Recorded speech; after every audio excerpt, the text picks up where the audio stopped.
the same height. Right. Oh yeah. What's up, guys? Welcome back to another episode of Fit Fire Train. Back with Crystal and Mark here. So today's episode or video, we're going to talk about picking a Tactical Games event and kind of the logistics moving forward after you pick your event.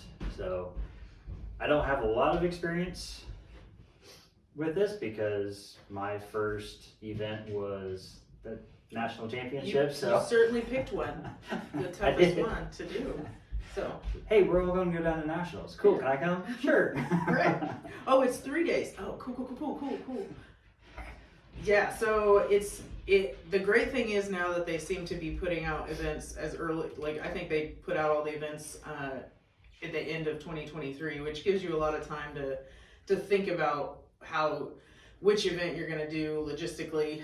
I know that I have driven to all of my events. I usually put the between 10 and 12 hour mark is my limit to driving. So if it's within that radius, I'll drive to it. Some people fly to their events and they never have any trouble with getting all their equipment there. I know that I'm just not there yet in comfort wise to fly. Maybe you'd get there at some point, but I mean, it seems like with flying, some people have good experiences and some people don't. yeah. It's, the ones who have flown about the day before the event, you get on the Tactical Games Facebook page and it's message after message of, my guns are stuck at the airport. Does anybody have a backup? And I would be so upset if the TSA lost my $4,000 handgun. I would be a little bit upset about that. But in the event that does happen, the community is super helpful. And yes, there's 4 or 5 posts about, hey, my guns are stuck at the airport I just left. Can you help? There will be 50, 60 people. Yep, I got you covered. What do you run? What do you need? And everybody helps each other out. So yeah. So logistically, what you want to do is you're going to look at all the events and decide whether you're willing to drive or you're going to fly. A lot of people have to fly. I know there's some people that compete that live in like Washington State where they're pretty much flying to everything if they're going to compete. So you gotta pick your event and pay your money and commit to that event, and then you want to think about how you're going to get there. That's number one. So you're either going to drive or fly. If you're flying, you want to start making those arrangements super quick because I know airline prices just go up the closer you get. And then you want to think about where you're going to stay once you get there. I like Airbnbs because I have a whole house. I can cook. I can put all my food in the fridge, and a lot of times the Airbnb will have a garage, so I can just back my truck in, and I don't have to worry about unloading my stuff every night. But with a hotel, you would be dragging a bunch of at least your gun cases up to your room every night after you've competed, which doesn't really appeal to me. Additionally, you don't have as much room in a hotel room.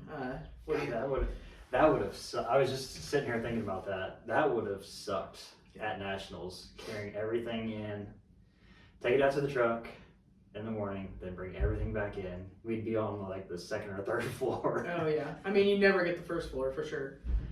But a lot of times too is if you're gonna do an Airbnb, you wanna get on that quick too, because sometimes when we're in rural areas, there's not a lot of options anyway.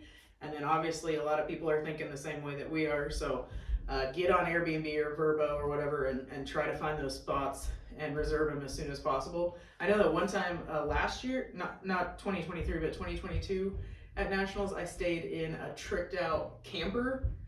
Nice. And other than the one that I stayed in Wichita, thank you, Abby, the tricked out camper has been my favorite Airbnb that I've ever stayed in. It was flamingo themed, which was a little weird, but it was like nicer than some houses that I've been in because it was super tricked out.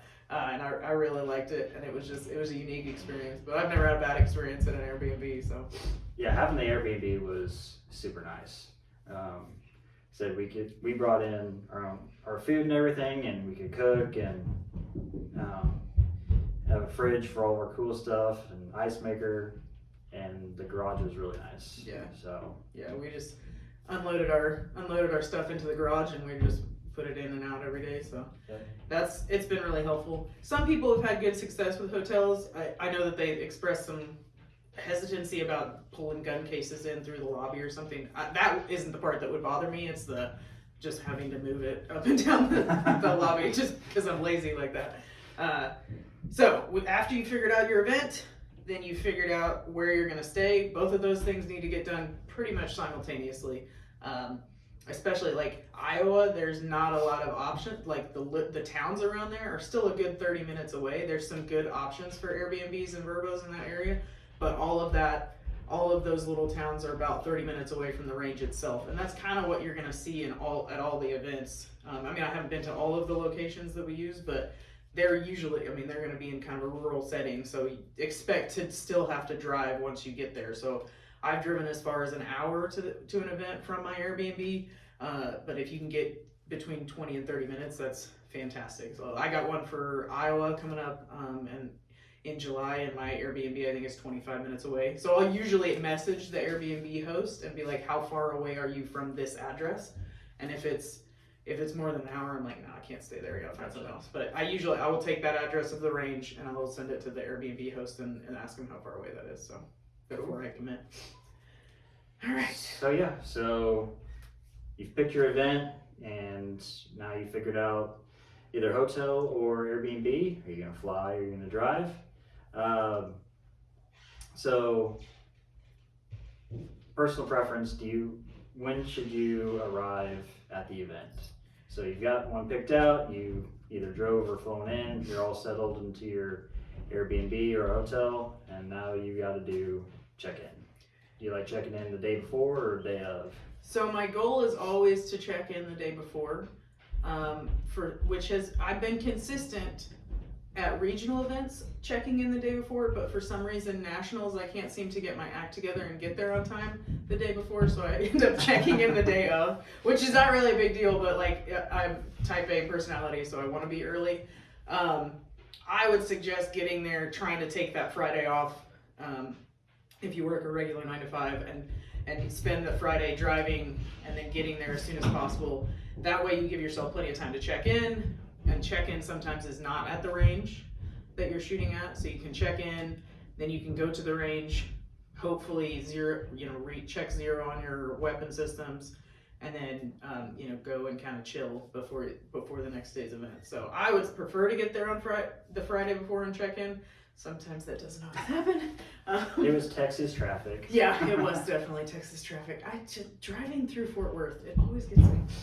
So, but that would be the goal. And don't stress if you don't get to check in the day before. It's really not that big a deal. It takes like 2 seconds. They just weigh your vest and make sure you have the right muzzle device on your rifle. So it's really not that big a deal if you don't make check-in the day before. If for some reason work doesn't work out or your flight is messed up.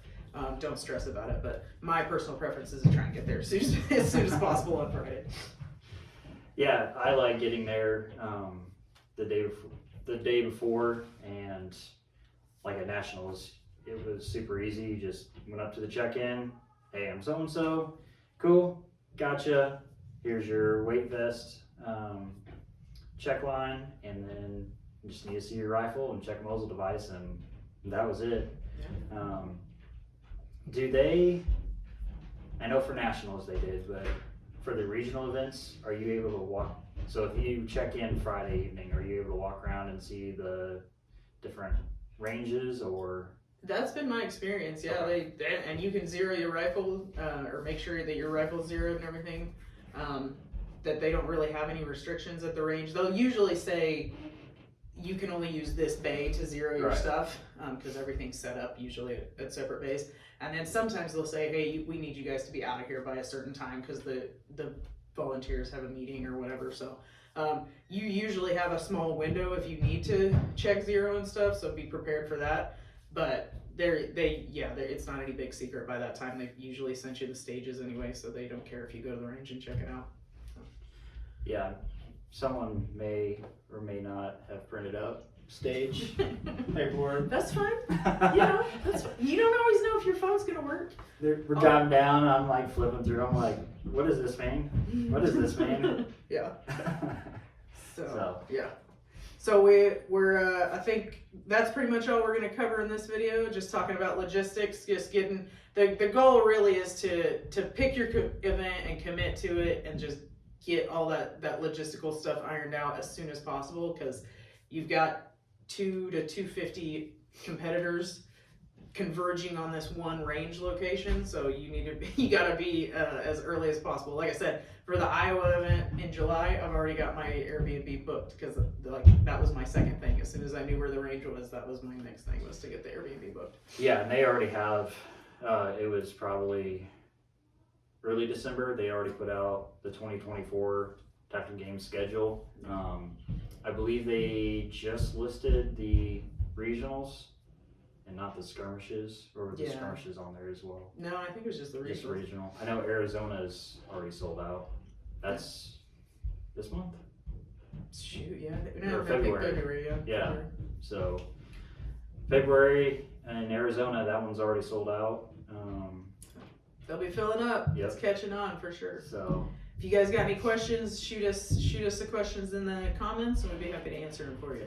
all right, guys, see you on the next one. Thanks.